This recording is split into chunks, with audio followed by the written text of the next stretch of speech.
हमारे सौर मंडल में सूर्य के सबसे नजदीक बुध ग्रह है, जो अरबों वर्षों से लगातार सिकुड़ता जा रहा है और न जाने सिकुड़ने की यह प्रक्रिया बुध ग्रह में कब तक चलती रहेगी। कुछ वैज्ञानिकों का कहना है कि यह सूर्य के काफी नजदीक होने के कारण यह ग्रह सिकुड़ रहा है, जबकि कुछ वैज्ञानिक इस विषय पर अपनी अलग राय रखते हैं। अगर यह वाकई सिकुड़ रहा है तो यह भी कोई नहीं जानता कि यह प्रक्रिया कितने समय तक जारी रहने की संभावना है। दोस्तों, सूर्य से काफी नजदीक होने के कारण यहाँ बहुत ज्यादा गर्मी रहती है, जिस पर जीवन की कोई संभावना नहीं की जा सकती। वैज्ञानिक इस पर बहुत सालों से नजर बनाए हुए हैं। ताजा शोध के अनुसार यह बात सामने आई है कि बुध ग्रह लगातार करोड़ों वर्षों से सिकुड़ रहा है। आज हम आपको इसी विषय पर जानकारी देने वाले हैं कि आखिर बुध ग्रह के सिकुड़ने का क्या कारण है। तो हेलो गाइस, मैं हूं उत्पल और आज हम आपको बताने वाले हैं कि बुध ग्रह आखिर क्यों सिकुड़ रहा है। दोस्तों, वैज्ञानिकों के अनुसार सूर्य के निकट ग्रह होने के बावजूद आंतरिक गर्मी निकल जाने के कारण इसका आंतरिक भाग ठंडा होता जा रहा है। यह जिस चट्टान और धातुओं से मिलकर बना है उसका आयतन सिकुड़ता जा रहा है। इसकी सतह के पास ढकने के लिए कम क्षेत्र रह गया है। यह दबाव थ्रस्ट विकसित करके इसका जवाब देता है, जहां क्षेत्र का एक भाग निकटवर्ती इलाके पर धकेल दिया जाता है। इसे समझने के लिए हम आपको सेव का एग्जाम्पल देते हैं। जैसे सेव के पुराने होने पर उस पर झुर्रियां पड़ने लगती है। सेव जब सूखने लगता है तो वह सिकुड़ने लगता है, जबकि बुध अपने आंतरिक भाग के तापीय संकुचन के कारण सिकुड़ रहा है। दोस्तों, बुध के सिकुड़ने का पहला सबूत 1974 में सामने आया, जब मेरिनर 10 मिशन ने सैकड़ों किलोमीटर तक अपना रास्ता बना चुकी कई किलोमीटर ऊंची ढलानों की तस्वीरें प्रसारित की। मैसेंजर सैटेलाइट ने साल 2011 से साल 2015 तक बुध की परिक्रमा की और दुनिया के सभी हिस्सों में इसी तरह के कई और ढलान दिखाए, जिससे यह निष्कर्ष निकालना संभव था कि धीरे धीरे भूवैज्ञानिक दोष, जिसे थ्रस्ट के रूप में जाना जाता है, जो प्रत्येक ढलान की नीचे की सतह तक पहुंचते हैं, जिससे बुध ग्रह की रेडियस में 7 किलोमीटर तक की कमी का अनुमान था। बुध की सतह की आयु के बारे में वैज्ञानिकों का कहना है कि बुध के सतह पर मौजूद क्रेटर के घनत्व की गणना करने से यह जाना जा सकता है कि सतह कितनी पुरानी है। सतह जितनी पुरानी होगी, क्रेटर भी उतने ही अधिक होंगे। लेकिन कुछ वैज्ञानिकों का कहना है कि इस विधि में बहुत ज्यादा मुश्किलें हैं,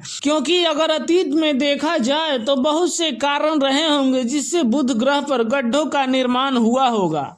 हालांकि यह हमेशा से स्पष्ट रहा है कि बुध की ढलान काफी प्राचीन है, क्योंकि वे कुछ पुराने क्रेटरों को काटती है, लेकिन कुछ छोटे क्रेटर ढलान पर भी दिखाई देते हैं, इसलिए ये ढलान उससे भी पुरानी होनी चाहिए। वैज्ञानिकों की माने तो ये ढलान लगभग 3 अरब वर्ष पुराने हैं। लेकिन दोस्तों, अब प्रश्न उठता है कि क्या ये सभी ढलानें 3 अरब वर्ष पुरानी है? इसका जवाब है नहीं। पुराने ढलानों ने बहुत पहले ही आगे बढ़ना बंद कर दिया था, जिससे उन ढलानों पर और नए नए ढलान बनते चले गए। दोस्तों, हमें यह उम्मीद नहीं करनी चाहिए कि प्रत्येक ढलान के नीचे का थ्रस्ट फॉल्ट केवल एक बार ही चला है।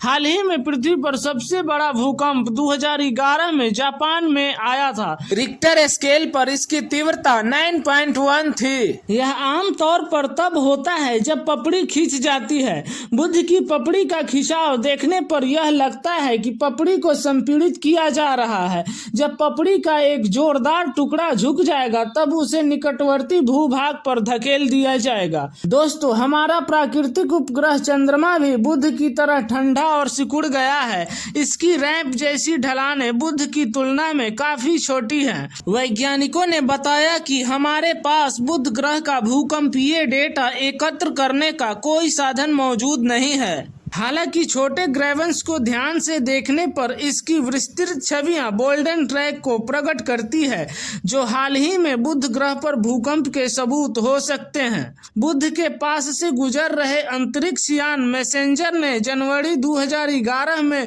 जो आंकड़े भेजे, उससे यह पता चलता है कि बुध का व्यास लगभग 1.5 किलोमीटर तक कम हो गया है। एक ताजा शोध के मुताबिक इसकी आकार घटने की वजह से बुध का चुंबकीय क्षेत्र क्षेत्र काफी मजबूत हो गया है। दोस्तों, यह एक ऐसा विषय है जिस पर वैज्ञानिक लंबे समय से चर्चा कर रहे हैं। सूचना भेजने वाला यह अंतरिक्ष यान मैसेंजर बुध ग्रह की सतह से 200 किलोमीटर की दूरी से गुजरा था। मार्च 1975 में मेरिनर 10 की तीसरी और अंतिम उड़ान के बाद पहली बार कोई अंतरिक्ष यान बुध के इतने करीब से गुजरा था। ये अंतरिक्ष यान उन 3 अंतरिक्ष यानों में से एक थे जो 2011 में बुध की कक्षा में प्रवेश किए थे।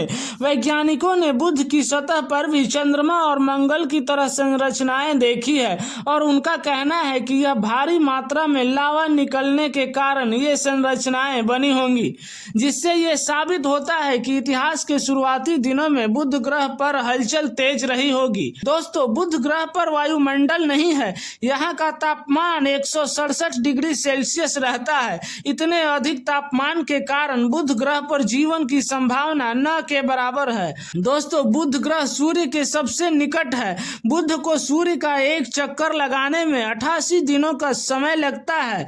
बुध ग्रह को बहुत अधिक मात्रा में सूरज की प्रकाश और गर्मी मिलती है, लेकिन पृथ्वी की तुलना में इसका एल्बिडो कम होने की वजह से उसकी चमक कम होती है। सैटेलाइट मेरिनर 10 के मुताबिक बुध ग्रह पर कई पर्वत और मैदान हैं। इन पर्वतों पर हमेशा ज्वालामुखी विस्फोट होते रहते हैं और ज्वालामुखी से निकले लावा यहाँ के तापमान को बढ़ाते रहते हैं। दोस्तों, सूर्य के काफी निकट होने के कारण बुध का जो भाग सूर्य की तरफ होता है वहाँ अत्यधिक गर्मी होती है, जबकि जिस भाग में रात होती है वहाँ अत्यधिक ठंड पड़ती है। इस ग्रह पर वायु की कमी है। अगर कोई इंसान बिना स्पेस सूट के बुध ग्रह पर जाए तो वह मुश्किल से 2 मिनट तक ही जीवित रह पाएगा। दोस्तों, बुध ग्रह पर दिन का तापमान 800 डिग्री फ़ारेनहाइट होता है, जबकि रात का तापमान 0 से 290 डिग्री फ़ारेनहाइट तक नीचे गिर जाती है। बुध हमारे सौर मंडल का सबसे छोटा ग्रह है।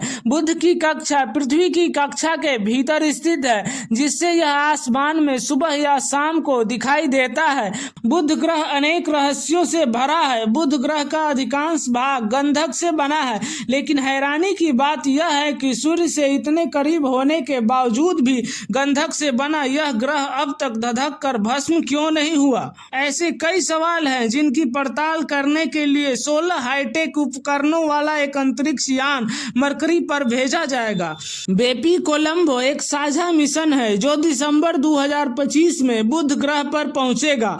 इसमें यूरोप में तैयार एक सैटेलाइट है जो बुध के धरातल का नक्शा तैयार करेगी, जबकि एक जापानी यान उसके चुंबकीय क्षेत्र का पड़ताल करेगा। इसमें एक उपकरण बर्लिन के वैज्ञानिकों ने भी बनाया है जो बुध पर तापीय विकिरण को मापेगा।